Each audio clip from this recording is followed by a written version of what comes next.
besties. You've found your community bestie to share thoughts and opinions, recap the shows we love. Having too much fun. Bravo should be fun. And have piping hot gossip sessions about the celebrities and Bravo lebs we love, hate, and love to hate. He went on a podcast claiming he had a threesome with 2 women from the Real Housewives of Beverly Hills. Immediately, I was like, I wonder if it's Brandy and Carlton. I'm Caitlin Marshall, your pop culture and Bravo bestie. Allegedly allegations. And if you enjoy fun conversation between friends, listening to your bestie rant about shows we can't get enough of, plus enjoy a little bit of, well, ridiculousness. Oh my God. I'm sorry. There's a spider that is coming down. Hold on.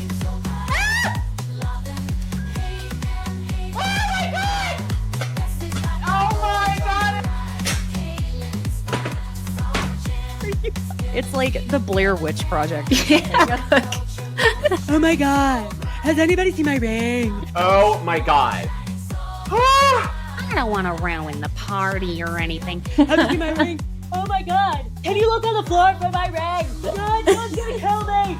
Don't mess with me because I will come. What? Oh. Feel free to leave that in for whatever entertainment purposes. You're in the right place. So thanks for joining me on Besties by Bravo. Hi, besties.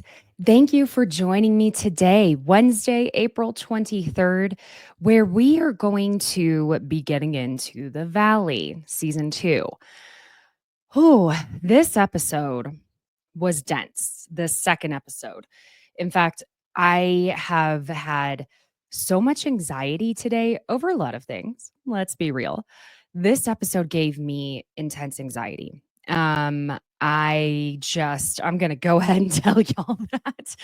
I'm working through it, but it was painful personally for me to watch. And I'm going to be inserting the trigger warnings when it's time, because if you are triggered by something like this, you know what I'm talking about. Okay. Now, if you are watching on YouTube, please go ahead and hit the like button, join the conversation. I was a little behind last week. I didn't even create a thumbnail for the Summer House episode, and I released it a day late. It's just been kind of nonstop craziness. Good, bad, great, bad stuff that I'm just like trying to catch up and mostly catch my breath, if I'm honest. But we're here. We're showing up. We're doing the thing. Let's go ahead and get on into it. I would also ask that if you love this show, could you share it with some friends? I have a very lofty goal, and I know I can share this with you besties. This lofty goal is I would love to see this little podcast that could of mine that that I share with all of you. I would love to see it reach like 100,000 downloads an episode in a month.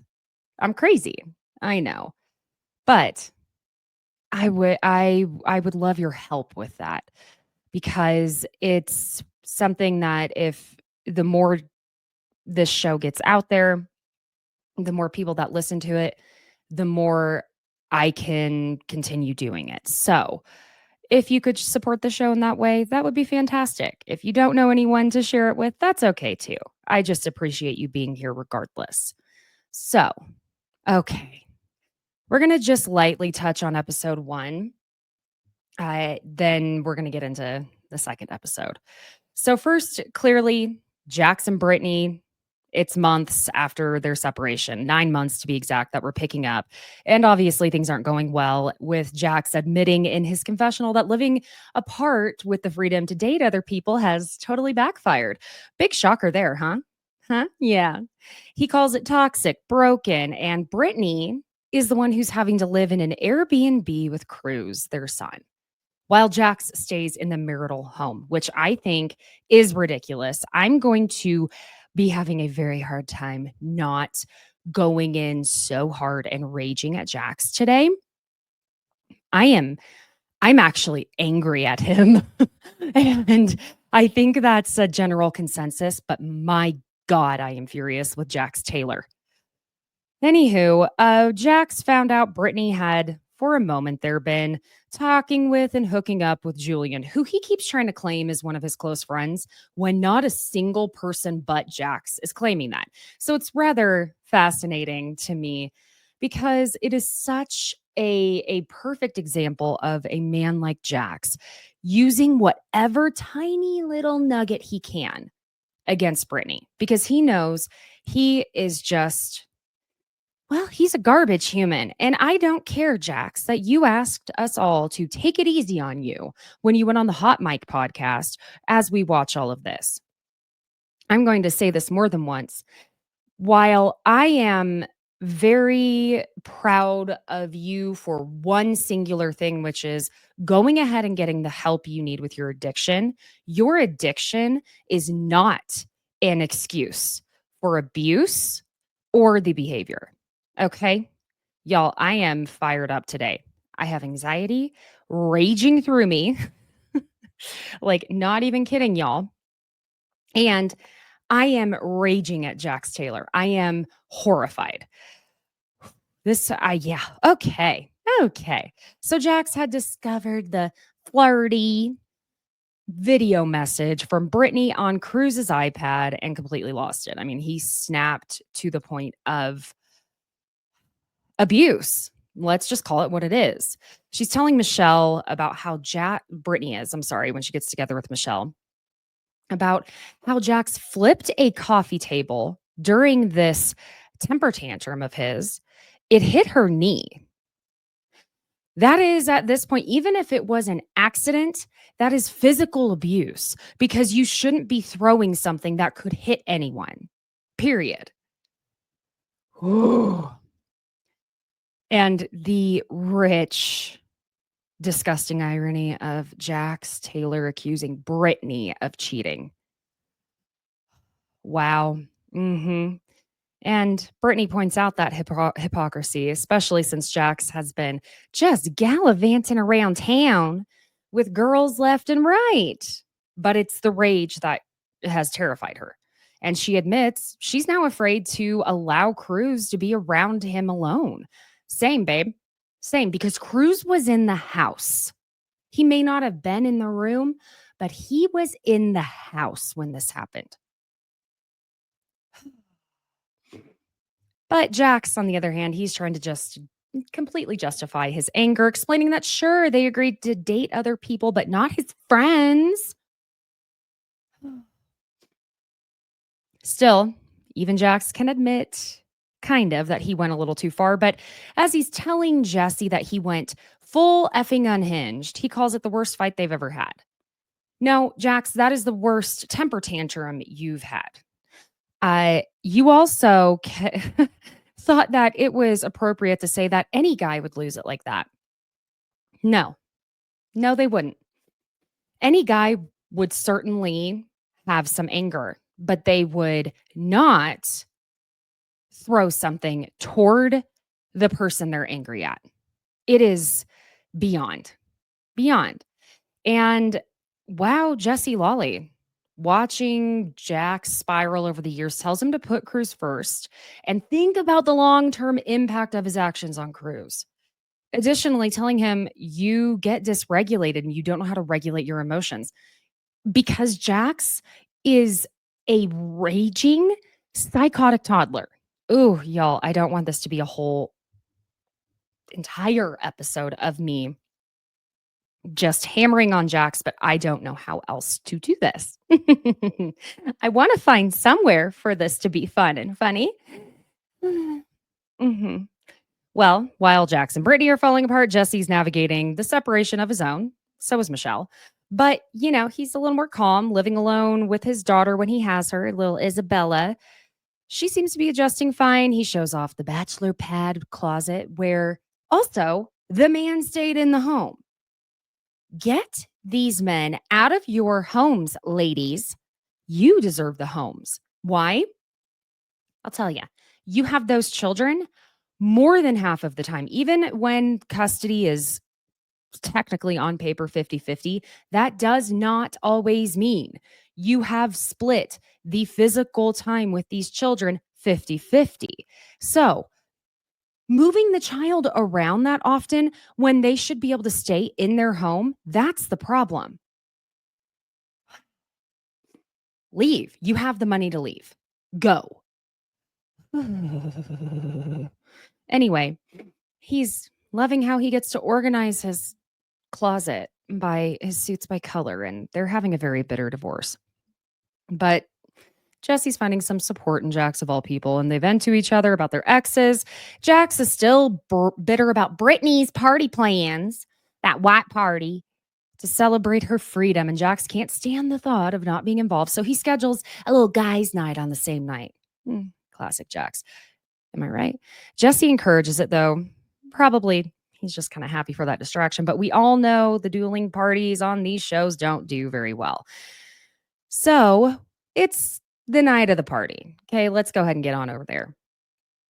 Brittany's got the open bar, catering, good friends. No Jax Taylor in sight. Brittany's doing well, toasting to her new beginning, and just a few miles away, Jax's guys' night is a very sad, beer-filled affair. It's basically a bunch of dudes sitting around in Jax's backyard, all lamenting how unfair life is. And it's clear that Jax is still obsessed with what Brittany's doing, and he's not going to move on, but he expects her to let go, let him do whatever he wants. Now we have the little confrontation between Janet and Kristen. And remember how things went down last season with Janet's pregnancy and the drama between her, Kristen, and Zack? You know, Janet, I don't know that I will ever like her. Okay. I just, and it's not even just her going after Kristen. It's the way she weaponizes anything to do with motherhood. And you know, there are some truths in some of the things she says, but for the love of God, it's like this woman would weaponize a stub toe. She's the kind that would weaponize being on her period. She's just that type of person. And I don't like those type of people because it makes it hard for the rest of us who actually, I don't know, go through things. Like I have endometriosis, for example. The cramping I started getting when I was 12 years old is literally the labor pains that I felt when I was giving birth to my over 8.5-pound son. They felt the exact same. In fact, I told them to hold off on the epidural because I needed to know after all these years if I was truly experiencing that every single month. And guess what? I was.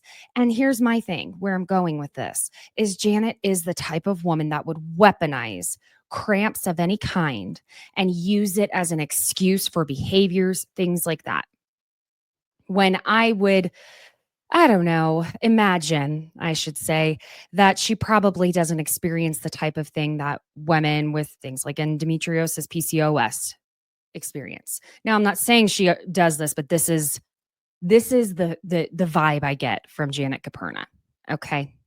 Aside from her being such she's a fan who landed on the show. Good for you. Great. There are plenty of people who do like what I do, who their goal really is to have a reality show. And fine, do what you want to do, babes. But don't be sitting there acting like you're some OG, Janet. Come on. Anyway, sorry. I'm mad at a lot of people today. I, however, am not PMSing. This is just Caitlin raw dogging life. Anywho, so Janet feels that Kristen and Zack's actions put her pregnancy at risk, and she hasn't let it go. I'm sorry. What did Kristen do to you? Number one. Number two, we only know what we saw Zack say, and I'm going to get into that more later. Okay. So Janet pulls Kristen aside, and I will give her this one little thing, which is that she apologizes to Kristen for saying that both she and Zack had not wanted her to have a healthy full-term pregnancy. Kristen never said that. And instead of just saying, you know what, that was too far, you didn't say that, Zack didn't say that, She tries to get Kristen to turn on Zack because in her confessional, it's inserted in there that when she and Kristen were good, they were a fantastic team. So she wants to team up against Zack with Kristen. And you know what? Our little Miss Mariposa Doty is not going to flip on her friend. No. And Kristen doesn't totally take the apology because she's like, so you're going to apologize and then say, oh, sorry for lumping you in with Zack's demonic behavior. Girl, get out of here. Here's the thing, too, Janet. Kristen is top dog on this show. She may not have been top dog on Vanderpump Rules, but Kristen has grown and she is top dog now. She is the HBIC. And isn't that just, oh, that sucks, doesn't it, Janet? Because you think that's the way your life goes, and it doesn't. At least not on this show. Yeah. Then when Jesse shows up to the party, he's having a hard time with Michelle's new boyfriend, Aaron, who's getting involved in their co-parenting decisions. And I am actually on Jesse's side, which, by the way, I skipped to the part where he apologizes to Kristen. Y'all, oh my God. Do I have a fever? Is it the anxiety? Is it the rage? I don't know, but you guys, I think I'm good with Jesse Lawley right now. Right now. Oh my gosh. He's seeming like a decent man when I couldn't stand him for anything last year. Oh dear God. And I am on his side that this boyfriend of Michelle's, Aaron, should have zero say in any of the co-parenting decisions. Number one, they are not at this point, not even cohabitating. So they're not married. He's not legally a step parent. Get the hell out of here. Absolutely not. But then Michelle tells Jesse that, oh, I met with some people about where Isabella could go to school. She's going to go with the kids that are all the kids of the billionaires and millionaires. But Jesse, I feel like, I'm going to say this too, feel like he just wants an excuse to fight Michelle on something with Isabella. And then also remind her that he's seeing someone himself who lives in Orange County because he decides that he's going to suggest that Isabella go to school in Orange County. Let me put this into some perspective for y'all. The Valley to Orange County, that is over an hour to get there. And that's not even with traffic. So Jesse and Michelle's relationship is officially a battleground with Jax, and Jax is left stewing in his own little bitterness. And the episode ends with Jax getting some tough love from none other than Bubba, Tom Schwartz, who tells him he's headed for rock bottom if he doesn't get help. You would think this would be a sobering moment for Jax, who does admit he's in a bad place, but not yet. Not yet. Okay, friends, let's take a quick break, and we're going to head on into episode 2. All righty. Okay, we're at episode 2, and this is going to be a much more in-depth breakdown here. Okay, my friends, because there is a full-blown breakdown eventually. I wasn't expecting the Valley to piss me off so much, or at least, yeah, basically I wasn't expecting Janet and Jax to piss me off so much. And I know we normally have a lot more fun around here, besties, but can we just talk some shit about those two today? Thanks. Okay. We open episode 2 with Brittany, Janet, and Jasmine over at Janet's house. And Janet, Jasmine, Janet. Okay, anyway, Janet is telling them about her chat with Kristen the night before at Brittany's party. And when talking about the beef with Kristen and Zack, she claims, I went on a podcast and said both of them were not supportive of my pregnancy or something like that. When in reality, she told Gibson, Sonoma, Gabbing with Gib is the podcast, she just went out there surrounding myself with people wanting to see my pregnancy go to full term and have a healthy child. And I'm pretty certain that this is not what Kristen and Zack wanted. That is so low, Janet. What Zack said when Michelle told him that if someone who is pregnant gets stressed out enough, they could lose the baby, as in their water could break and they could go into labor. He said he didn't care, which was absolutely horrible. Right? But from what I've seen, neither Zack or Kristen said they didn't want to see Janet have a healthy pregnancy or even that they didn't care to see you see where I'm going with this? Care to see her have a healthy pregnancy. I agree that it was incredibly shitty of Zack to say he didn't care, but at the same time, it's not the same thing as saying, I don't care to see her have a healthy pregnancy and child. Those are two different things.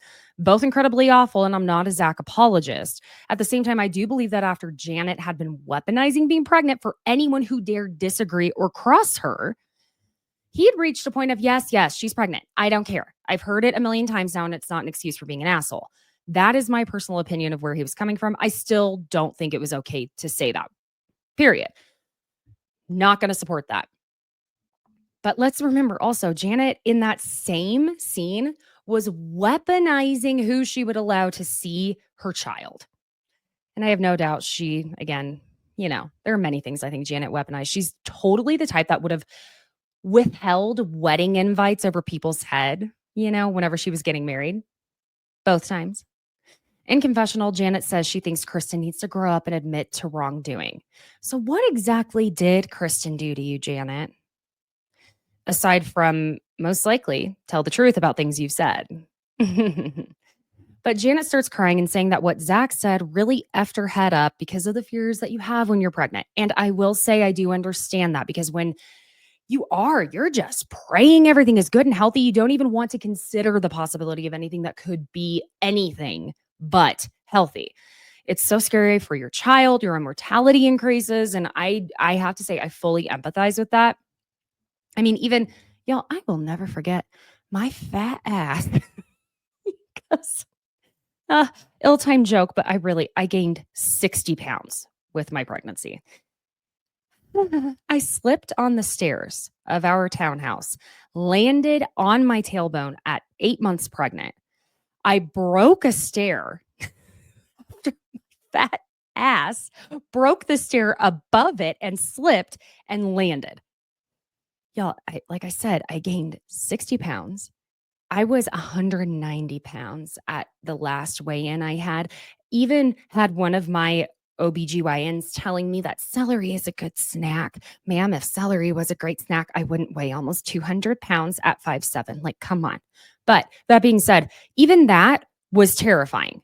Had to go in immediately to my OBs and get hooked up to machines over just landing on the stairs. Now, I'm quite certain I fractured my tailbone because I could not sit down unless it was on a donut until well after I healed from that birth. Anywho, you know what? I'm proud of Brittany setting some boundaries with her friends. I'm noticing this in many different scenes with her. I'm proud of her for doing that because she has too much going on and she needs to be strong, and she can't be dealing with everyone else's bullshit all the time. She can't. So Brittany tells her, look, I got a lot going on. You need to be strong. And I mean, really though, Brittany's dealing with something so freaking desolate and bleak when it comes to Jax, and it's happening right now.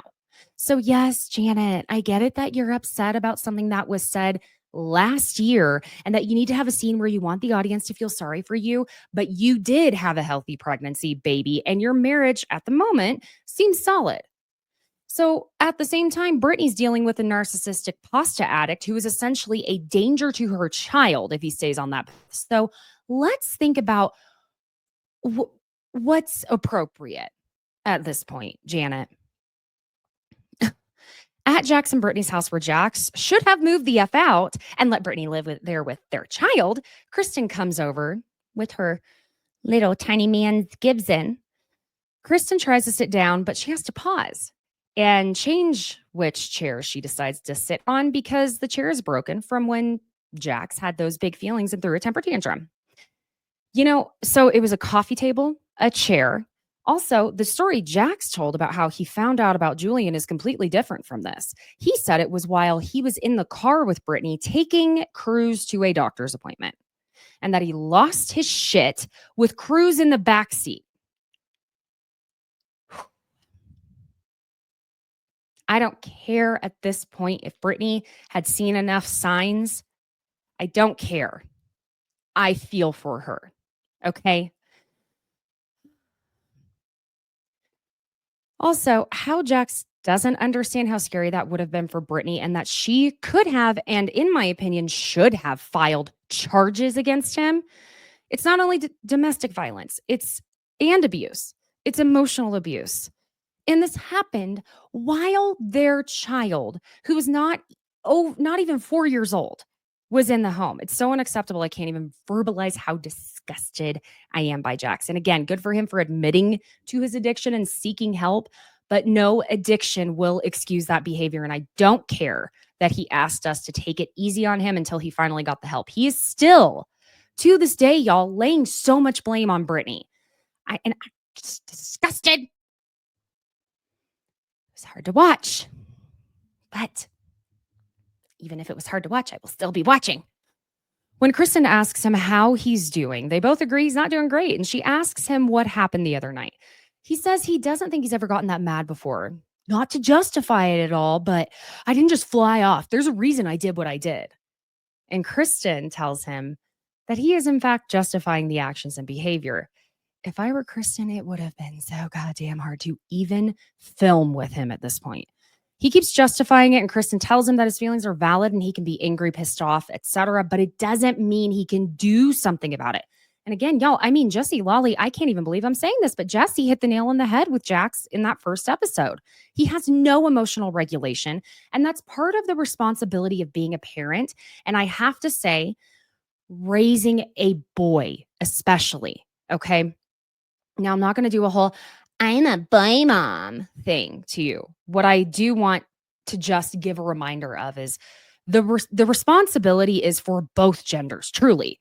But the incredible obligation to ensure you raise a male that learns how to express his feelings and emotions in healthy, constructive ways, that is part of one of my prayers for my son every night. And to regulate those emotions when he feels dysregulated and to understand and respect all boundaries, as in consent, is the burden of trust the universe gives you when you have a child who identifies as male. Because the cycle of violence against women and violence in any form is something that parents can help put a stop to. It's not all, the entire onus is not on the parents once there's a certain age reached, but this is such a critical time in Cruz's development. Yes, we know Sweet Boy has autism. And guess what? People with autism still have feelings, emotions, everything. It's just their brain processes things differently. And how they take the surroundings and all of the things that are sensory, it just enters their body in a different way. He's still going to take this in. And I think it's absolutely ignorant when Jax says that Cruz is young enough that he doesn't know what's going on. Dude, he has known what is going on for a while. Just because he's not verbalizing right now does not mean he doesn't know. And to me, it makes it feel like Jax is dumbing down his own child saying that. Sorry, I told y'all there were so many things in here that I cannot. Oh, we've seen Jax bad, but we've never seen him this bad. But when it comes to raising boys, it's scary and it's incredibly stressful sometimes when you consider everything that goes into it. But also the fear of raising a female identifying child in a world that parents aren't considering how important it is to raise the male children in this way. I mean, or even for the parents that did their best, and we have the Andrew Tates out there who are polluting minds, is just as terrifying. So I'm not just saying it's only scary for boy parents. Trust me, there's a completely different set of fears for the girls. And it's, to me, as a boy mom, I feel an immense responsibility to ensure that those fears, at least with my own child, aren't something that's applicable. And I really, really hope that our generation helps make that happen. Okay, so who's ready to have some kids, besties? It sounds like so much fun, doesn't it? It sounds like a blast. It really, it's the greatest, worst thing you'll ever do. Jax says that Brittany was telling him that she wanted to work on the marriage, but that he went downstairs and saw the messages on the iPad and lost his shit. Temper tantrum is what we call that. In confessional, Jax says that finding out his friend was hooking up with his wife, estranged wife who you are separated from and who you are also, separated, hooking up with other people. But okay, yes, you certainly are the victim, Jax. He says he felt like he was the Russian in Rocky 4. Again, y'all, I am going to need the straight man on Bravo to stop making such straight man references. If you said you were like Regina George after she found out Katie Heron had been giving her protein bars that were actually to gain weight and not lose those 3 pounds, and decided to start using the burn book against her and the other girls, and she goes into her room screaming, tearing things down, I get it. That we get that. He claims that he's not trying to be a victim, as he knows he was no saint in their marriage. And that's the thing about Jax, my friends. He thinks admitting that he's a piece of shit absolves him of any subsequent behavior and actions. He says he thought they were trying to move forward and that he lost all control. Oh, you don't say. It sure sounds like it. Jax tells Kristen he hasn't been happy in a long time and hasn't been since their son was born. And this is exactly what happens when men don't work on healing their emotional wounds before they have children. Women too, but women, we have those hormones that we have every excuse in the book. But these men that are like this, they see the tiny person that they just took part in creating come into this world, and they can get it in their head that they will in fact screw up that tiny person because they look so much like themselves, and they don't want to screw them up. But they see every bad thing that happened in their own childhood flash before their eyes, and they just kind of lose it, to say the least. But Kristen asks him, don't you want to be happy? And that this is what therapists are for. But Jax is going to poo-poo that because he's been down this road with therapists before. He admits to all the woe is me, woe is I thoughts he has, and that he then takes all those out on Brittany, which Kristen starts to tell him that the way it's affecting Brittany is truly terrible, devastating, etc., I imagine. But this man, Jax, I cannot. This is going to be such an angry episode. Jax has the only thing that all straight men share, which is the audacity to say, what about me? Nobody checks on me. And my gird. Oh, my gird, you really want us to just... I can't even speak English or any language. It's just like, what the... Just want to wring his neck. Kristen reminds him that it's because he is the one fucking things up, not Brittany, but he's in his wallowing, saying that he doesn't feel like Brittany cares about him. Boo, mother effing who? Jax, Jason, Couchy. You pushed her to that point. She loved you more than anyone could have and stood by you through the worst shit. And I'm not saying that she was wise to do it every time, but my God, the way he takes her and that love she gave him for granted. Ooh. He continues on by even repeating again, what about me? Thank God Kristen ignores him, telling him, do you know how many times I've sat with her crying because you called her ugly, fat, told her nobody wanted to, I don't know, I assume from what I gathered from the after show and everything, be friends with her, be around her, things like that. Jax fully denies ever saying those things, while Kristen tells him that she has read the text messages and been there when he said those things. And then Jax goes, I love women that look like her. What does she look like? Jax, what do women like her look like? To me, you just showed your entire ass right there. The whole arse is out. If he'd said, I think Brittany is beautiful, I love the way she looks, that would have been the answer. But saying I love women who look like her. What? What is that look, Jax? She's not a size 2. She's had a baby, your effing baby. And you know what? 90% of women have a hard time bouncing back from that. In fact, I only just fully started bouncing back. Okay? In confessional, Kristen says she has absolutely heard Jax say these things to Brittany, especially over the last 3 years, even when she was pregnant with Cruz.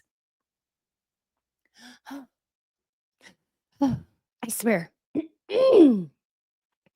Not going to be screaming into this microphone the entire episode. But are you freaking kidding me? I will never forgive Jax, and I'm proud of Brittany for standing her ground, even though all she wants is to be married and have another baby, and that's so painful to be at that place. Brittany and I are the same age, actually. She's 36, and that biological clock is an asshole. And I am. So there is an added layer to what has been so hard for Brittany to leave, aside from how difficult it is for people to leave abusive relationships. Ooh, y'all, I got to find something fun in this. This is I'm so angry. Okay. So Kristen tells Jax that he needs to get the impulses and rage under control. In confessional, Jax says, you know you're at rock bottom when Kristen Doty shows up at your house before noon to talk about your issues. Or maybe you know you're at rock bottom when she has done the work with therapists to get to this point, and you haven't, and you're older than her. 45. Kristen tells him that he's not allowed to be around Cruz by himself, and that is effing terrifying. But Jax says he doesn't want Cruz to see him in a state, with Kristen saying Brittany doesn't want him to be alone with Cruz because he can't control his rage, and that just because Cruz isn't talking, it doesn't mean he's not taking it in. Thank you, Kristen. I forgot she even said that. Thank you. And that also, Jax needs to ask himself in these moments how he would behave if Cruz were bearing witness to it. And that's what he should do. Y'all, people have been giving Doty a whole lot of hell for years. And that is like Georgie and I would say when we would recap on his podcast last year, the first season of The Valley. Kristen is like, she's our family. Okay. That's my cousin. I can do a little shit talking, but no one else can, because that it's not the same. It's just kind of like how you can just say anything about how your sibling pisses you off. They're the worst, blah, blah, blah. But the second that person you're venting to agrees with you and is like, yeah, they really do suck, you're like, hey, now, wait a minute. Same thing. Zack comes over to Brittany's Airbnb that she shouldn't be at because she should be in the marital home, bringing her flowers and food. They take Cruz outside to swim, and Brittany tells Zack that Jax had texted her that morning wanting to see Cruz because he misses him, and he also texted. She reads off, all I ask is you check in on me, show me that you care. If you have time to send that asshole pics, you can check on your husband who's going through a hard time. And then she says, he will not get over that he saw that I sent Julian pictures. It was just the girls. Zack says that she's getting her groove back. And he's gay, so they just send each other dick pics immediately. Brittany moves on to the Kristen and Janet of it all, saying she's got so much going on herself that Janet and Kristen just need to figure that out themselves. And Zack tells her that Janet is just as manipulative as Jax, but Brittany doesn't think so. And girl, you fell for that with Jax, and you're falling for it with Janet. She was trying to manipulate you, Jasmine, and the audience when y'all went over to her home, when you're the one really, truly, and wholly going through some actual horrific shit. In confessional, Zack says that Brittany's blind to everything Janet does, and that while she's admitted she's starting to see some of it, he doesn't think Brittany is there yet, with Janet, seeing her for who she really is. Zack moves on, saying that he wants to put the Janet bullshit aside and talk about himself and Brittany. And let's not forget, these two have a very long and historied friendship, to the point that Zack took care of Brittany after she got her boob job. Thanks for the boob job, asshole. And I'm pretty sure it's basically because of Brittany that he moved to LA. In confessional, Brittany says that what Zack said about Janet last year caused her to need to put a little space between them and basically take a break. I get it. What he said was terrible, but also Janet is terrible. But there's no excuse. But, yeah, Zack tells Brittany about his boyfriend, Benji, that broke up with him, which was really only due to the fact that Benji is about to get deported because he's Canadian. He's also married and is separated. Gosh dang, Zack. I'm so glad you're happy. That is a bit of a mess. But this was just his way of basically letting us know that we will be hearing more about Mr. Benji. Michelle goes over to what is now Jesse's house because these men apparently can't be bothered to move out and get their own place when they act like dickheads in their own marriages. They're trying to work out their schedule with Isabella and the 50-50 of it, how Jesse has been taking multiple last-minute trips, just telling Michelle to take her.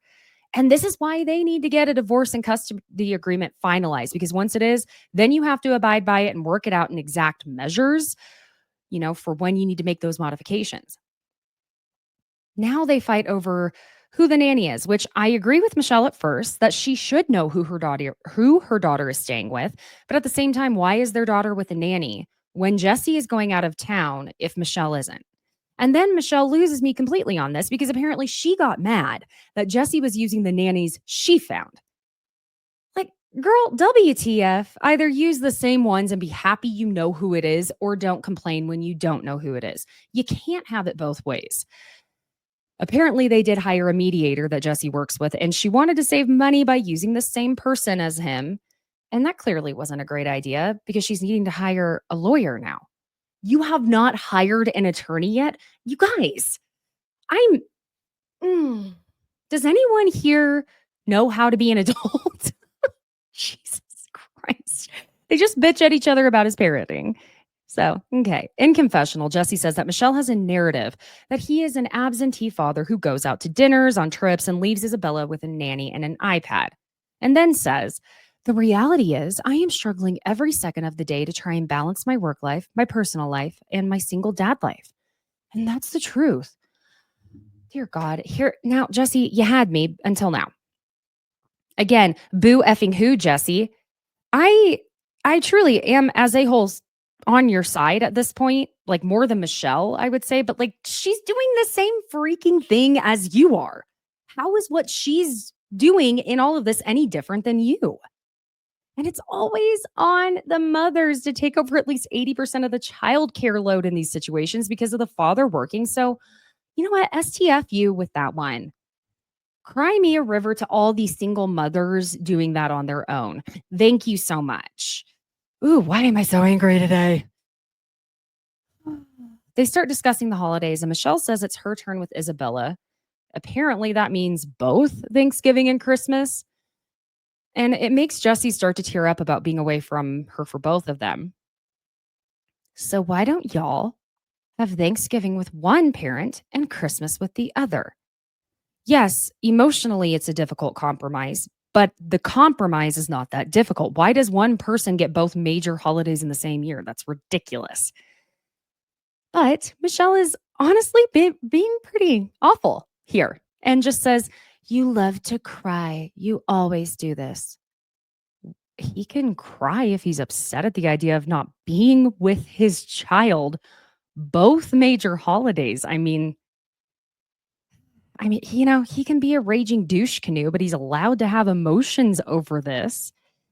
She then says he always does this because you want people to think that I'm cold-hearted and you're this sensitive person. We don't need Jesse to cry in front of you to think that about you because, Jesus, girly, I know this is really rough and all, but you and Janet being besties makes perfect sense the more we see. And they just are picking and griping back and forth at each other. And it's kind of, she just tells him he treats her like shit and claims he says things like he doesn't care that she's the mother of his child, but he denies that. And she tells him she swears on her mother that he did say that. Okay, so we were already circling the drain. We may as well go ahead and suck ourselves right down it. He tells her, you also swore on Isabella's life you didn't cheat on me, and you did. In confessional, Jesse says that he is 99% sure that Michelle cheated on him twice. He thinks that things would be okay with him if she just admitted to screwing up. But y'all, come on. Jesse, we know you would take that and run with it. Come on.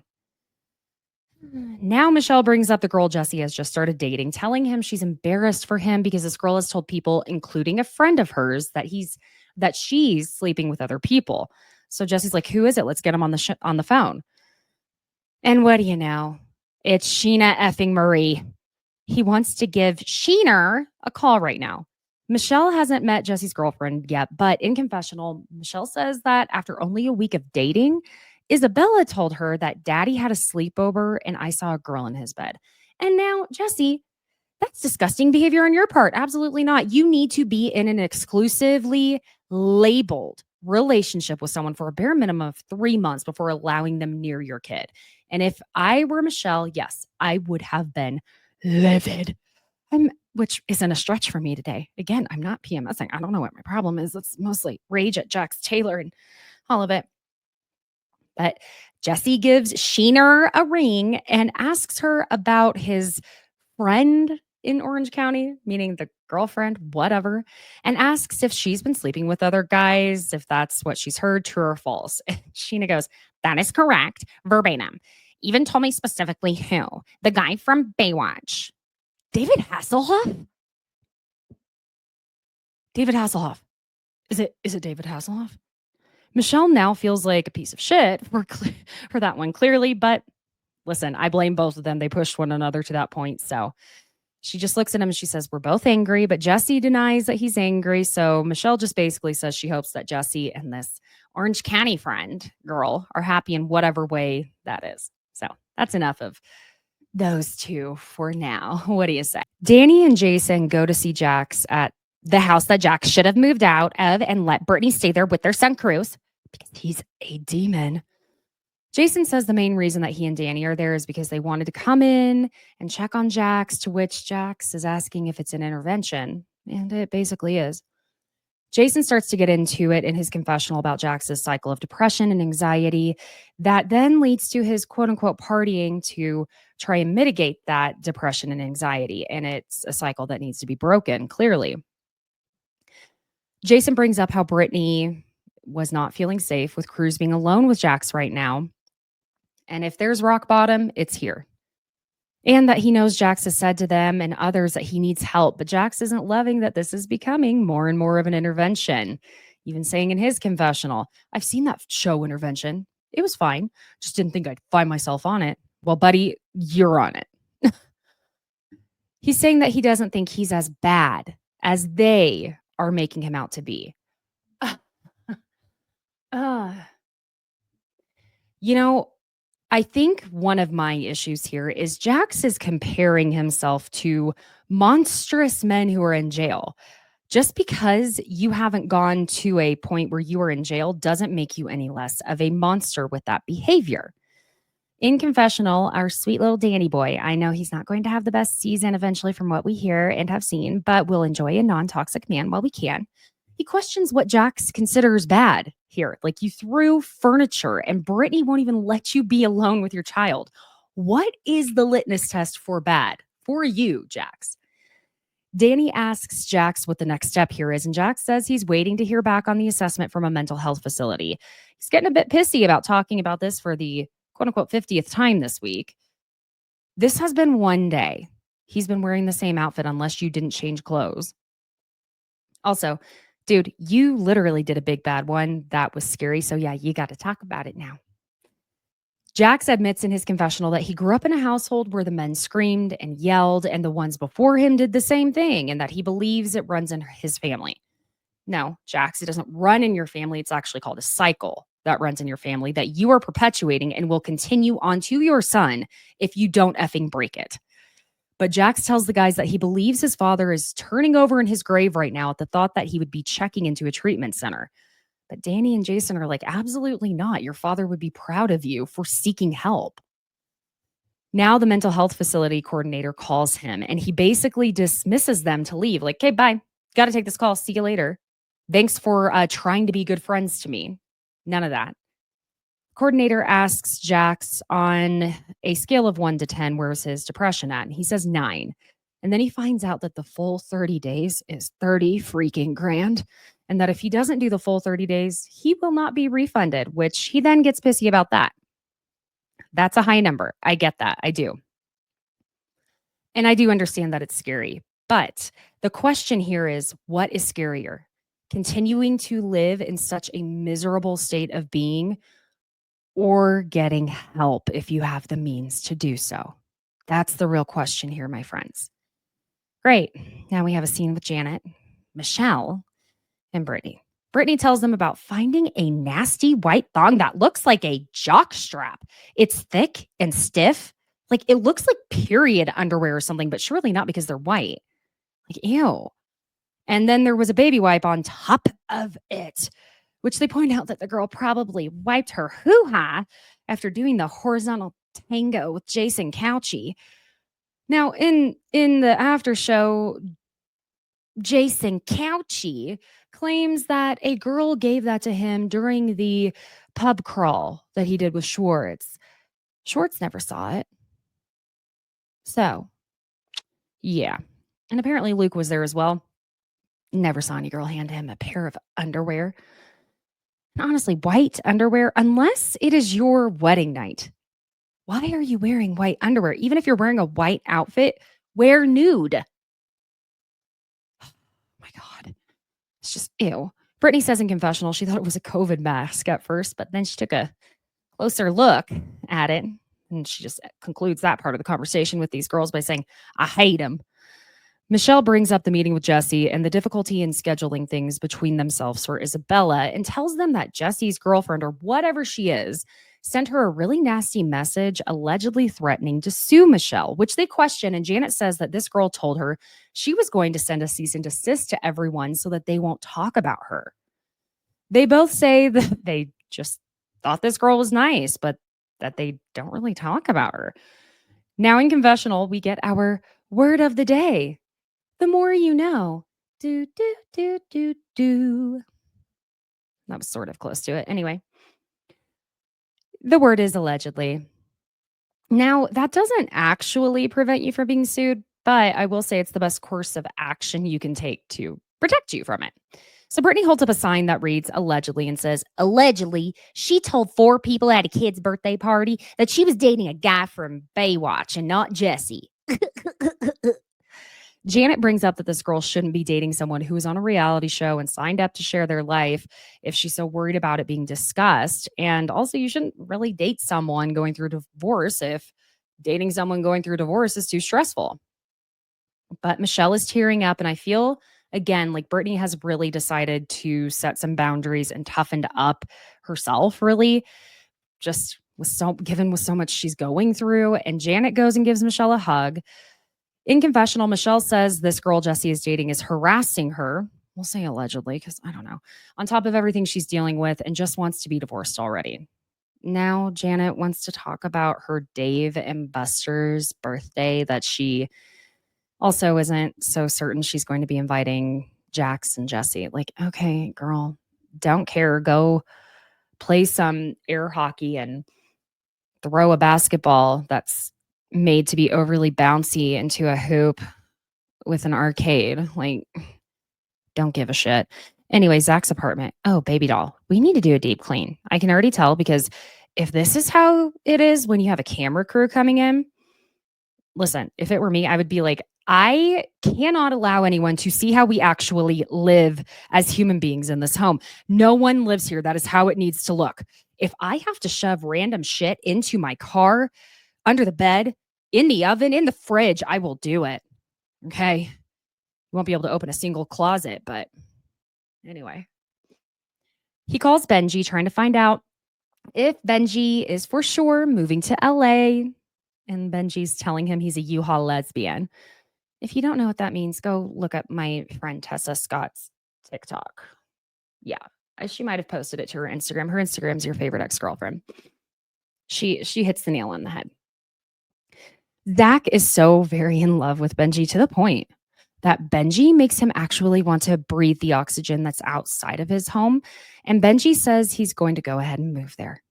Ironically, Benji wears flip-flops in Zack's house because he thinks the floors are too dirty. See, Zack, you can just tell. You can just tell, okay? Get a Roomba at least. I know you're making a little something from this show. Come on. And I love how they are just fun with each other, poking, joking, making fun of each other, because Benji even tells Zack that He's laughing at his wig. You know how everyone gave Zack so much shit about his hair last season. I think it's looking better this season, and we're just getting used to it. What can the man do? He has a big, thick, full head of hair. My God. And then Benji tells him after Zack jokes that he's going to 90-day fiance him, he wants a Cheetos chapel weddings so he can match Zack's spray tan. Do not come from the spray tan. I love a spray tan. It's the only safe sun there is. Okay, we're going to take a break here because I am going to place the trigger warning here. Not going to lie. The way this had me personally feeling, it may have been one of the most difficult things to watch that I've seen on Bravo in a very long time or even ever. And let me just say all of this. If you have experienced narcissistic abuse, addiction, emotional or physical abuse, and would like to just skip on over, go ahead. This whole thing is going to be the end of this episode. With that being said, I have a lot of thoughts and a lot of things to say. I'm going to do my best not to completely rage through all of it. I will also be inserting links to resources for if you are experiencing currently any type of abuse, addiction, family addiction, things like that, or you just want to talk to someone. I am not going to just leave you high and dry here, besties. And I completely understand if you need to stop listening here because I genuinely don't want to cause anyone further pain or flashbacks to moments in their life that really will just not ensure you have the day you deserve to have, my besties. Okay. We're going to take a break and then we're going to get into it. Okay, my friends. I will go ahead and admit something to y'all here. I think part of why I'm raging at Jax is because I personally am extremely triggered. I've said this before, but if you're a newer listener, and if you are a newer listener, I swear, I am not usually just a raging anger monster. I personally experienced DV in my teens and another relationship in my 20s. The one in my 20s, this person was significantly older than me, and it was bad, emotional, narcissistic, and then it eventually led to stalking, sending horrible messages to me every single day.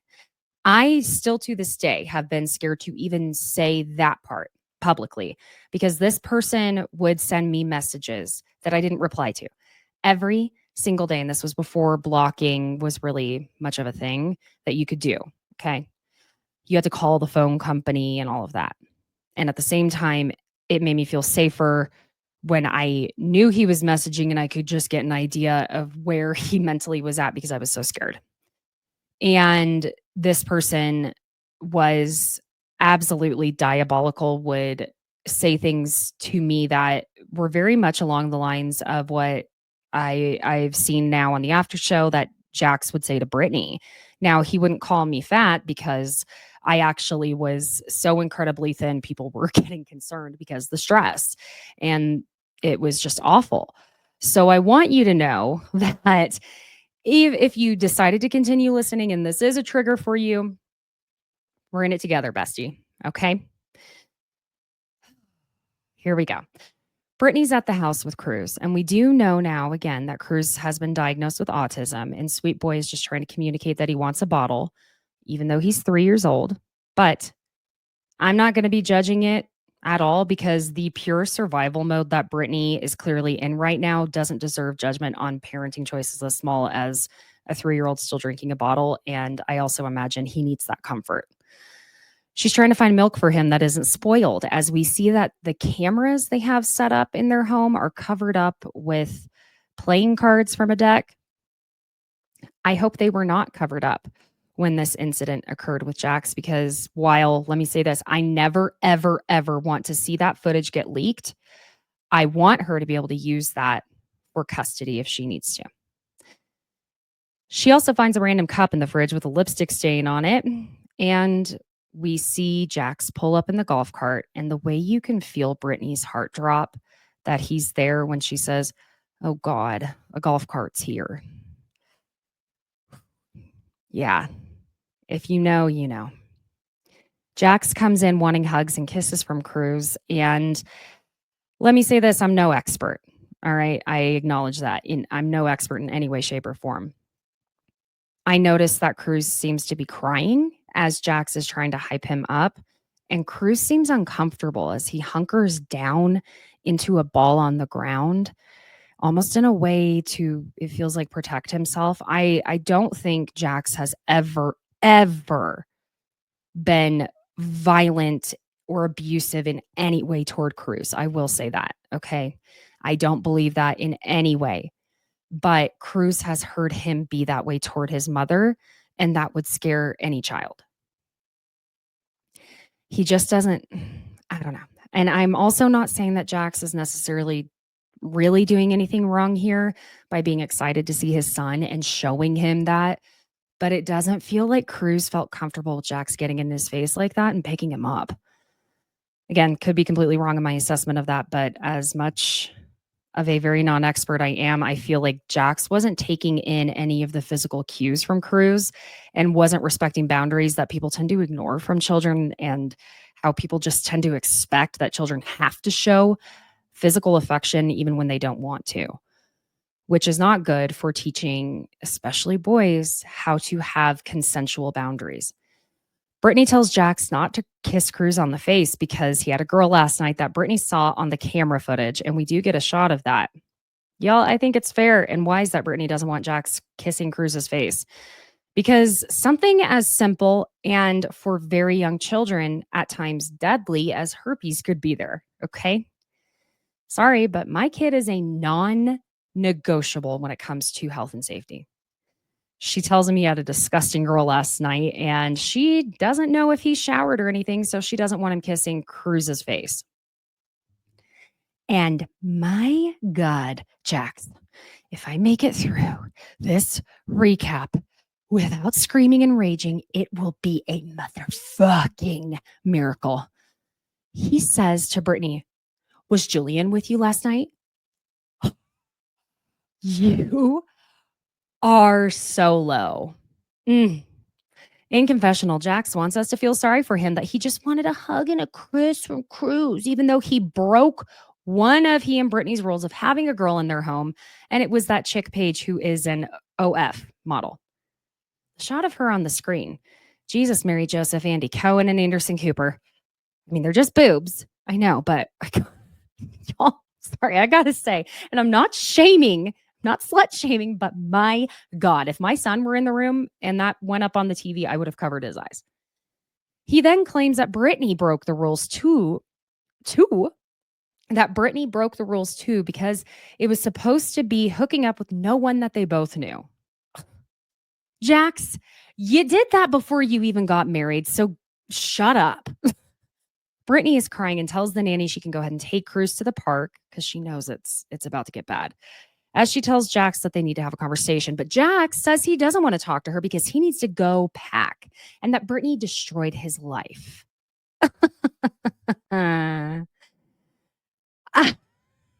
It's maybe if I laugh every time I want to scream, you know what? And I also finally got my Botox done for the first time in over a year yesterday, and I have a little bit of a Botox headache. So this is going to show how well I can regulate my own emotions. Brittany obviously is just like, what the fuck? So this is my fault. Okay.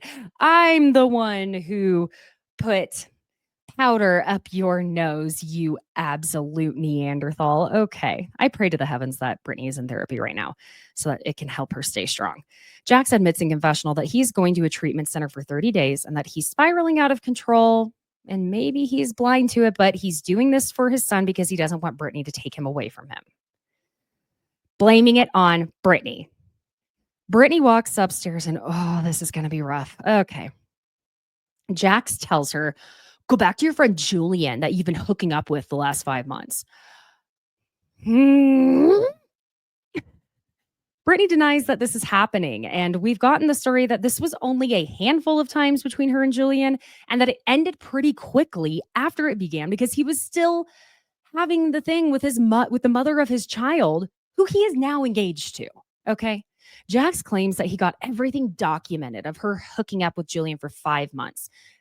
This tactic, this is just Jax trying to scare Brittany. And that should say enough as it is. But Brittany points out the big one, which is that there was a girl in her own home just that morning. And this man has the sheer gall to go ahead and say, yes, there was, with no clear motivation other than to cut Brittany as deeply as he can. Okay? This is the man who believes you win the argument when you hurt the other person the most. He says that this chick was in his spare bedroom with Brittany saying, yeah, at mine. And it's also my mom's room here. But he tells her, I don't care. You don't pay. You have never paid one bill in this house. You don't care? All right, Jax. Sure. You don't care. And she reminds him she pays every bill in that house, which is something that she has talked about at length on many different platforms and in interviews. All he can say is that she doesn't pay the mortgage. See? Look at the way he skirts around the lies. In his mind, he thinks he's going to get away with saying, I told the truth that you don't pay the bill on the house because she pays every other bill, which quite frankly, the rate that they got that home during COVID, I guarantee the bills and property taxes, she's probably paying more than he is. Because as we've learned, at least from what we've been told, Brittany makes more money than Jax.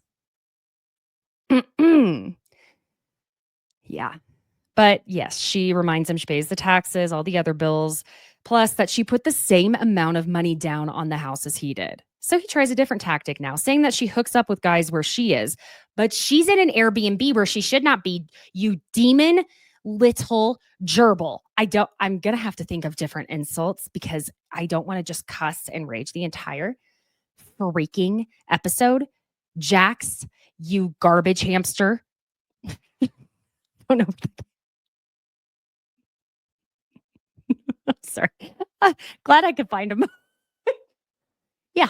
All right. Shouldn't laugh at your own jokes. It makes them less funny. Did you know that? Anyway, she's in an Airbnb, not the home that they both own. And she shouldn't have to be in the Airbnb because she should have her son in her home because she has him all the time.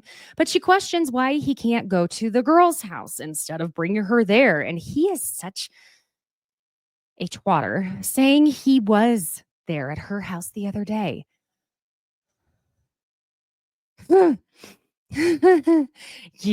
Jax Taylor, you are a minion of the Antichrist. Let's call it like it is. I don't know why Brittany is this flabbergasted, but this is Jax.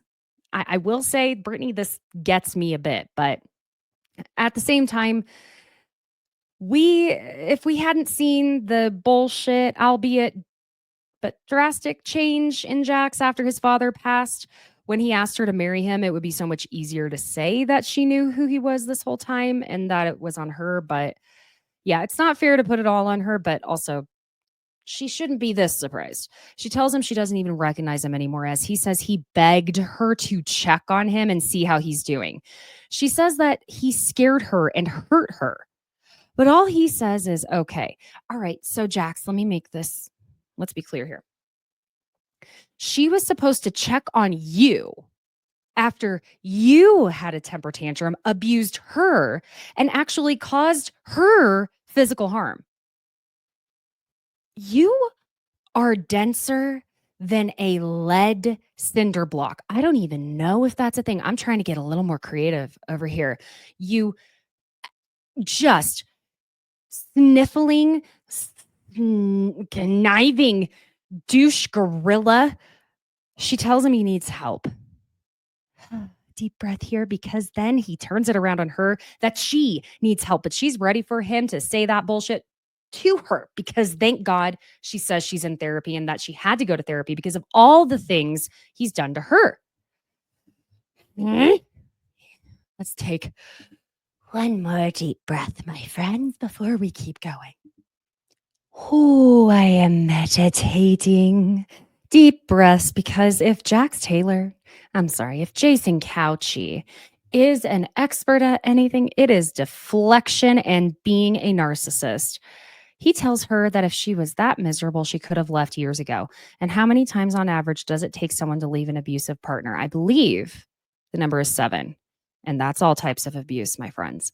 She tells him that he needs to get help for himself and their son, and that their son cannot grow up and become a person like him. And that's the biggest fear of all, isn't it? What will the child involved learn to do and not to do? Because boys, they learn the most from their fathers on how to behave and deal with their emotions. Women, girls, there's a reason we tend to act like our mamas. So if you don't want to act like her, then it's cycle breaking time, and therapy comes with that. Jax tells her, I'll never forgive you for this. Never. For what, Jax? For you being a bottom barrel, freaking just, ooh, I'm running out of insults. I don't know why it always goes back to rodents, because I have a confession, y'all. I don't really like squirrels. I don't. Jay loves squirrels. He even had a pet squirrel for a moment there. I agree with Carrie Bradshaw from Sex and the City. Mhm. Squirrels are just rats in cuter outfits. I don't like squirrels, and there are some aggressive squirrels around our home. There is one at the little playground park that will chase us. McCoy and I have had to run to the away from the squirrel, and we left our things at the park. So I had to grab the sled that was still in the car from when we went sledding a week prior as a weapon. I don't like squirrels. They jump high, they can get above you. Anyway, so you know what, Jax? You're a sniveling little squirrel. Okay. Anywho, she tells him that it was not her who made him throw chairs and punch holes in the wall. Oh, we can do this, besties. Oh my God. Jax is pissed at being called out for his completely effed up behavior and tries to say he's done filming. Oh, being exposed? Oh, it must be so hard, Jax. She tells him he has to take this seriously and stay in treatment the full 30 days. He then says, why? So you can go hook up with other guys? I've got people watching.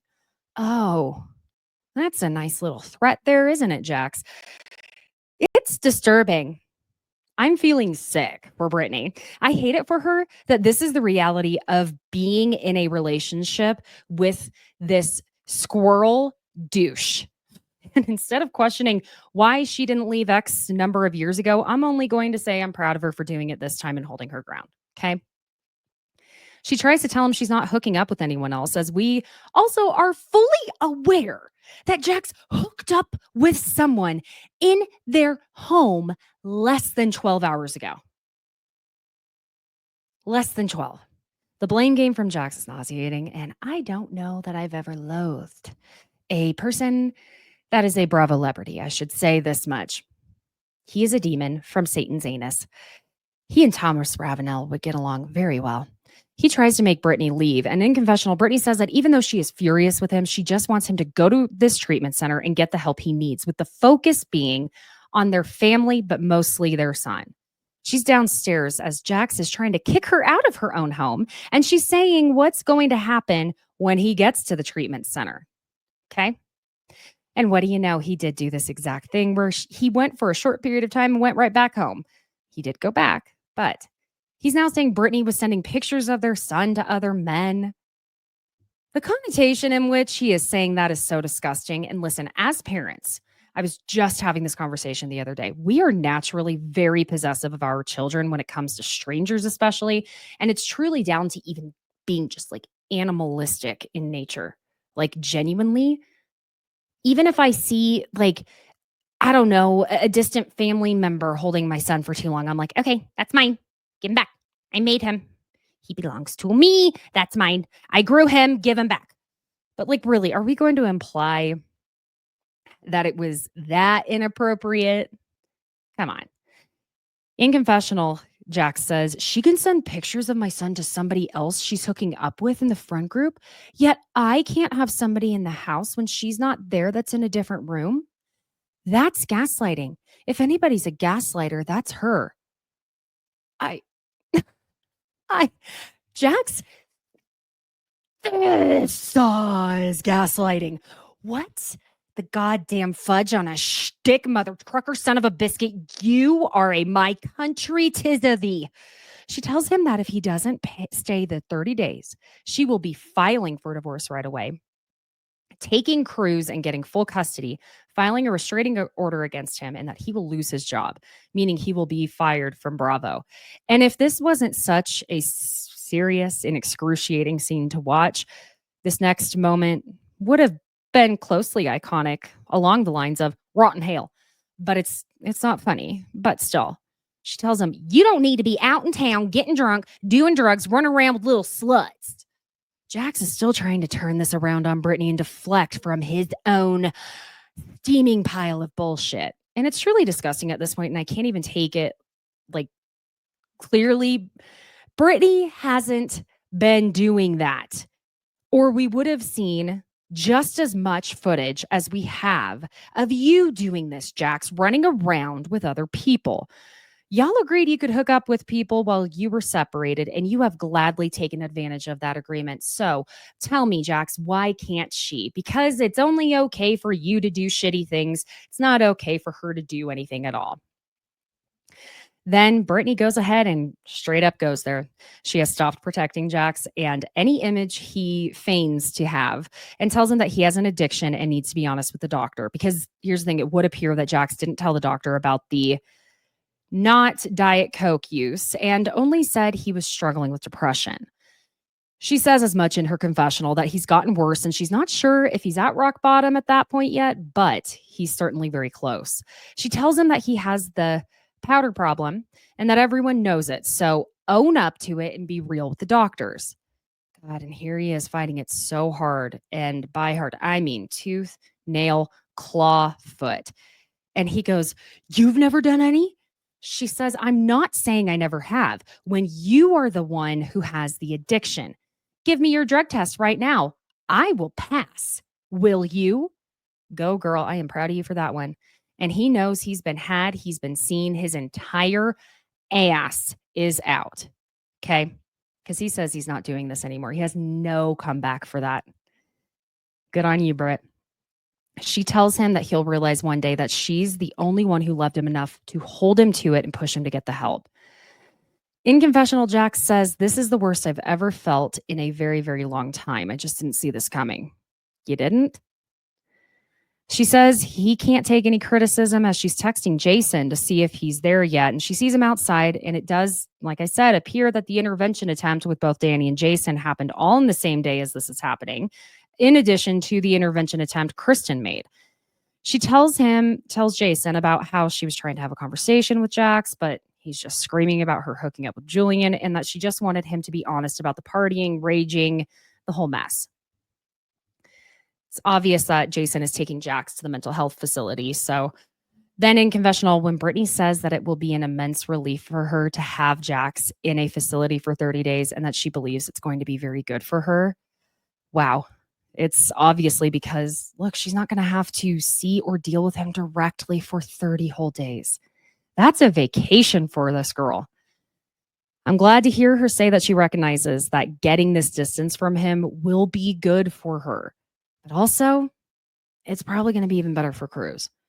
In the car with Jason, Jax is saying he's scared, which Jason asks him what the root of it is in his mind that he's scared about.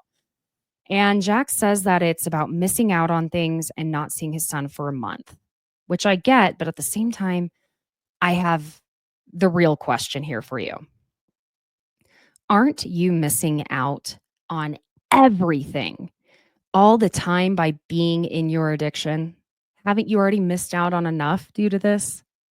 Haven't you already missed out on having a happy, healthy marriage due to your refusal to seek treatment for your mental health issues and addiction? And haven't you already missed out on being a present, as in the moment? I'm not talking physically present. I mean mentally present, healthy and loving father to your son because of those things. When you look at it that way, 30 days is a blip of time compared to what you'll continue to miss out on if you don't. He says in confessional he knows he's supposed to be seeking treatment for himself, but that he's doing it for Cruz, and tells Jason in the car the only reason he's going is because he took it too far when he lost his shit and got physical. But at the end of it, in confessional, he says, "So yeah, my name is Jax Taylor, and I'm finally admitting that I need help." Can you do that without blaming Brittany? Mm. Mm-mm-mm. Friends, this was a hard episode. Okay. I haven't seen an episode this difficult. I don't know that I've ever recapped an episode this difficult, ever. Personally, for my friends who have gone through things like this, I'm glad he got the help he needs. And I now will give him more grace once I see him saying things in the interviews that are not him putting the blame on Brittany. That showing that he's done the emotional work with a therapist. Because there's no magic pill, there's no magic thing that's going to make it all go away, what we've seen from him over the years. Yeah. Ooh, besties. It's a long one. I know. Friends, please, if you're listening on audio, leave a 5-star review with what you like about the show. It really does help show so much support. And if you're watching on YouTube, hit subscribe, like, join the conversation. If this was too much to listen to, but you made it this far, I so appreciate you. I hope you know you're not alone. And that by admitting we've experienced these type of things in our lives, I think it actually gives us more strength, because I will say I felt as though I had taken a lot of power away from the one particular abuser I had, who had truly tried to scare me into silence, and it worked for 10, 12 years. And it's only been recently that I've felt, what the hell is he going to do now? And I wish him nothing but the worst.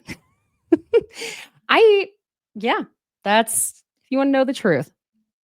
And I wish nothing but the worst for your person that just did anything like this to you. How about that? Besties, I know this wasn't the most fun episode, but we are going to be recapping Summer House tomorrow, and Paige is finally going on Watch What Happens Live. I think she played this very wisely, very wisely. And I think this was the best way to do it. Okay. All right, my friends. Again, please share this podcast. Maybe not this episode if it was hard to listen to with a friend. And check out the Pop Culture Besties Etsy merch shop, where it's all designed by yours truly. Follow me on Instagram, TikTok, and subscribe to the YouTube channel. It's Besties by Caitlin, Caitlin. And let's have a fun recap tomorrow with Summer House, shall we? All right, besties. See you tomorrow. Bye.